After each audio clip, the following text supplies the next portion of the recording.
Okay, so we're going to solve this polynomial with negative exponents and division and multiplication. So, um, first thing I see when I see all these negative exponents really stand out to me.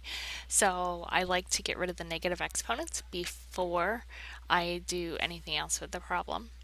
Um, Negative exponents means that you're going to change the side that that variable is on the fraction. So if it's in the numerator, it's going to move to the denominator, and if it's in the denominator, it's going to move in the numerator.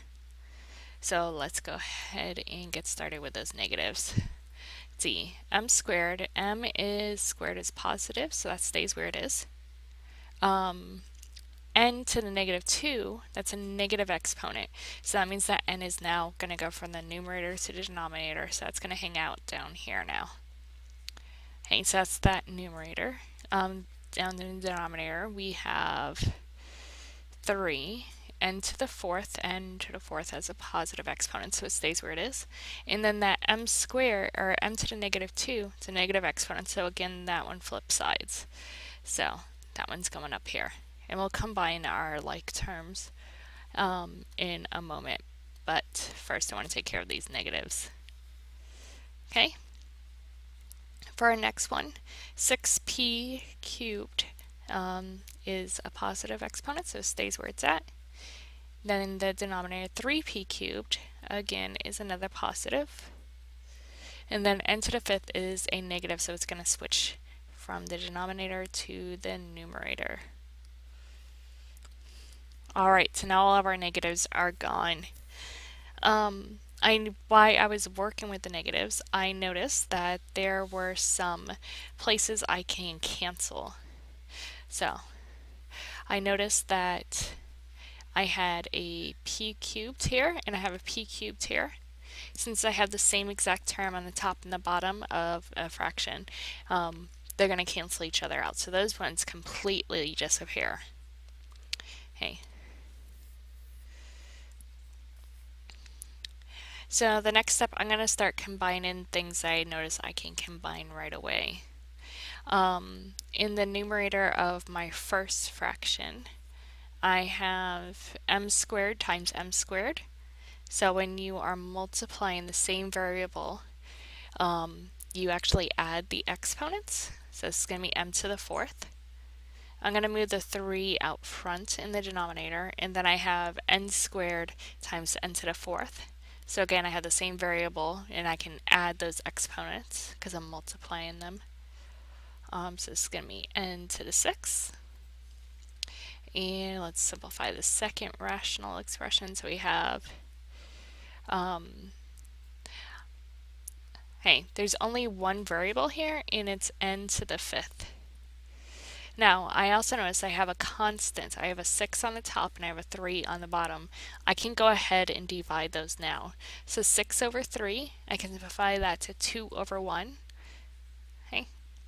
Or just 2. I'm going to keep that 1 there just because I already wrote that fraction bar. Okay, so now each one of my two rational expressions are simplified. I'm going to go ahead and multiply these together now. Well, when you multiply rational expressions, same as multiplying fractions, we're going to multiply across the top and multiply across the bottom. So for our numerator, we're going to have 2 m to the fourth n to the fifth.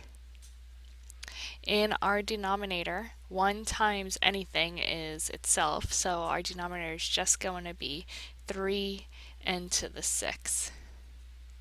Now, I'm almost done. I just noticed that I still have an n term in the numerator and in the denominator, so I'm going to simplify those. So everything else is going to stay the same. I'm still going to have the 2m to the fourth, and I'm still going to have the 3 here. But, let's see, I'm going to divide n to the fifth by n to the sixth. When you divide variables, you subtract the exponents. We're going to do 5 minus 6, which is n to the negative 1, which means that it changes the sign. Now, since we started with 5, and 5 is in the numerator, we're going to switch from the numerator to the denominator. So this is going to be n down here. Hey, now I think that part might have been a little tricky, so let me explain again. Grab my highlighter. We did n to the 5th divided by n to the 6th. And when you divide, you subtract the exponent. So it's going to be 5 minus 6, which gives us a negative 1. Now negatives, we know, switches from the numerator to the denominator or vice versa, from the denominator to the numerator. Now since we started in the denominator, we have a negative exponent, that's the reason why the answer goes to the denominator. Sorry, get those words mixed. Hey. Anyways, looking at this, 2 cannot be evenly divided by 3, so I have to leave those the way they are. M and N cannot divide as well, so this is as simplified as it can be. And that will be the answer for this rational expression. If you have any questions about it, shoot me another email or you can text me.